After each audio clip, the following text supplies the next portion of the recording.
Friends, இன்றைக்கி நம்ம பம்ப்ளி மாஸில் ஒரு ஜூஸ் பண்ண போகிறோம். இது நான் ஆல்ரெடி வந்து இன்னொன்று கூட போட்டிருந்தேன். சும்மா அப்படியே வந்து கட் பண்ணிவிட்டு சாப்பிட்ற மாதிரி உப்பு மிளகாத்தூள் தூவிட்டு. ஸோ இது வந்துட்டு வெயிட்லெஸ். ஆக்சுவலாக இவ்வளோ பெரிய பழமாக இருக்குது, பட் வெயிட்லெஸ்ஸு. இது இந்த ஆரஞ்சு, சாத்துக்குடி அந்த வகையை சேர்ந்தது.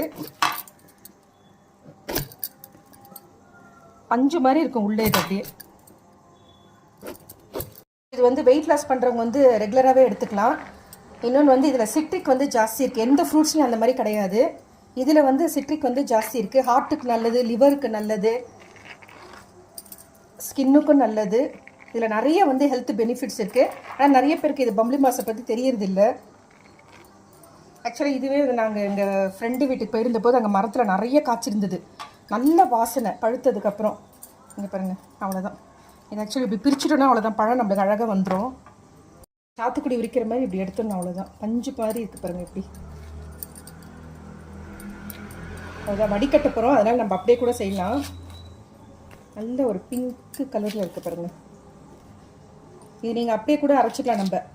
ஏன்னா வடிகட்டுறதுனால வந்துட்டு இந்த ஸ்கின் எல்லாம் அதில் இதுவாயிடும். அவ்வளோதான், இந்த மாதிரி எடுத்துக்கலாம். இதில் சீடெல்லாம் கிடையாது. ஒரே ஒரு சீடு ஏதோ ஒரு பழத்தில் மட்டும்தான் வரும், அவ்வளோதான். இங்கே பாருங்கள், ஒரு பழத்தில் வந்து இவ்வளோ வந்திருக்கு. இதில் இந்த இதுதான் ஹைலைட்டு. இதுதான் வந்து பெருசாக, பயங்கர பெருசாக தெரியுது. இந்த பிங்க் கலரில் பாருங்கள் அந்த ஸ்கின்னு. ஸோ இதை வந்து மிக்ஸி ஜாரில் சேர்த்துடலாம். ஸோ இது சேர்த்துட்டு நல்லா நைஸாக அரைச்சி எடுத்துக்கலாம். கொஞ்சம் ஐஸ் க்யூப்பும் கொஞ்சம் ஐஸ் தண்ணியும் வந்து சேர்த்துக்கலாம். ஃபஸ்ட்டு இதை கிரைண்ட் பண்ணிவிட்டு அப்புறமா வந்து தண்ணி சேர்த்துக்கலாம். நல்லா ஒரு பெரிய ஜாரில் போட்டு அரைச்சிக்கலாம். சர்க்கரை தூக்கலாக தான் போடணும் நம்ம. உங்களுக்கு எப்படி வேணுமோ அதுக்கு தகுந்த மாதிரி சேர்த்துக்கோங்க. ஒரு கப்பு சர்க்கரை சேர்த்துருக்கேன். கூட வந்து ஐஸ் க்யூப்லையும் சேர்த்துட்டு அரைச்சி எடுத்துக்கலாம்.